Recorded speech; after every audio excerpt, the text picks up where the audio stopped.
So this main event, our headliner, right? This is a fight that has been, brewing for a minute. You know what I mean? Now, it wasn't the fight that maybe Lopes essentially wanted, right? He wanted Rodriguez, right? But for whatever reason, that didn't happen. And Lord Silva has been, calling Lopes odd, right? Essentially, right? I think he used different language, right? Just because, Lopes is Brazilian, but he kind of embraced Mexico. You know what I mean? So Silva's just been like digging him over that. So there is a very big rivalry coming into this Diego Lopes Jean Silva fight. And that makes it even more intriguing. You feel me?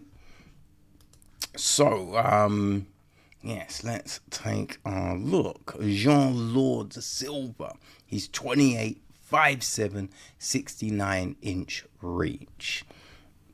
He is 16-2, currently on a 13-fight win streak. Right, he is 5-0 in the UFC. Came via the Contender Series, and has essentially looked sensational ever since, right? And the crazy thing was the Contender Series. Kevin Valjas went a unanimous decision with him, and Valjas, since getting to the UFC, has himself looked very impressive. But yeah, once he got to UFC, he knocked out Weston Wilson first round. He knocked out Charles Jourdain in the second. He did miss weight for that one, right? He, battered Drew Dober. He knocked out Mezek Bagundazian first round. Got a ninja choke on Bryce Mitchell second round after flattening him with the punches leading up to that fight, right? And what? 4 of his 6 UFC fights have 3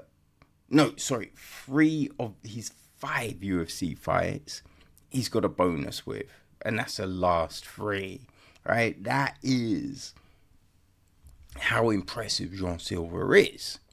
You know what I mean? He's outside the UFC, right? Again, he's just been murking people, right? He does have a couple of guillotines, right? But essentially, everything is knockouts.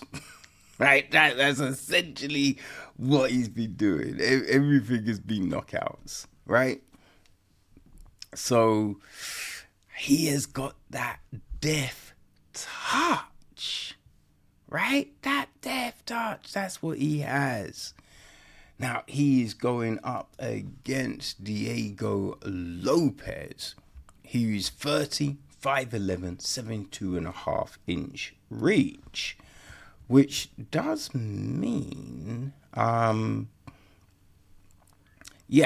he is taller and has got a, 3.5-inch reach advantage. He is 26-7, right? Coming off a loss in his last fight, right? He is 5-2 in the UFC. He also came via the Contender, but he lost. Now, he did lose to, who was it he lost to? It was... Jordan Brito, right? I mean, and I think that went to a decision. So, Brito is a very good fighter. So, that's just one of them things, right? But he went back, put together some wins, got back to the UFC on short notice, right? Took a short notice fight against Musa Evalev, which went the distance. It was very close, very close. But after that, man, just murks. Like, again, he's just been putting it on people.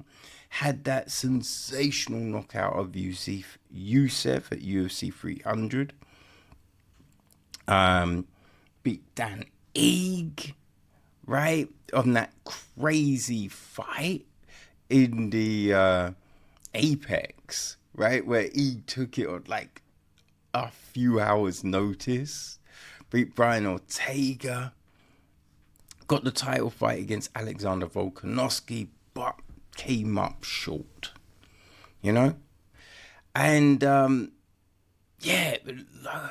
Lopes, he is so skilled, right? He is very freaking good.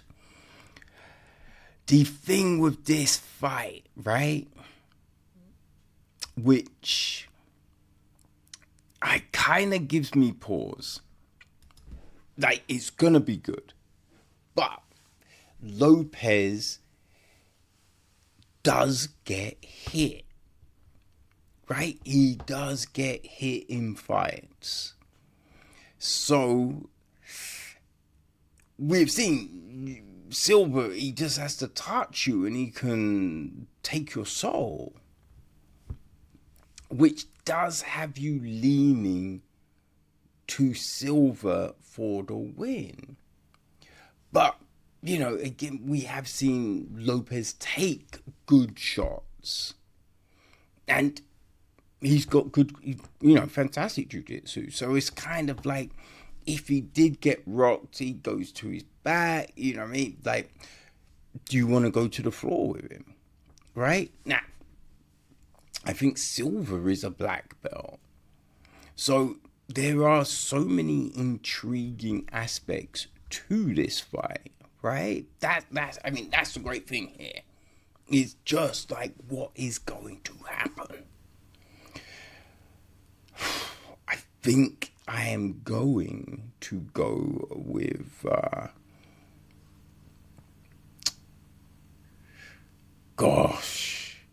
I think I'm taking Silva, right? It's just that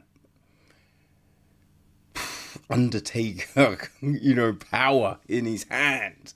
I say Undertaker, he's going to put you in the ground, you know what I mean?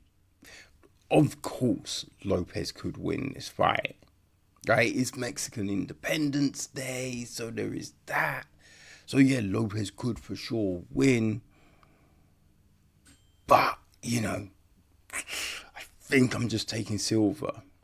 But boy, I cannot wait for this one, people. It is just so intriguing, and such a great way to end Noche UFC 3.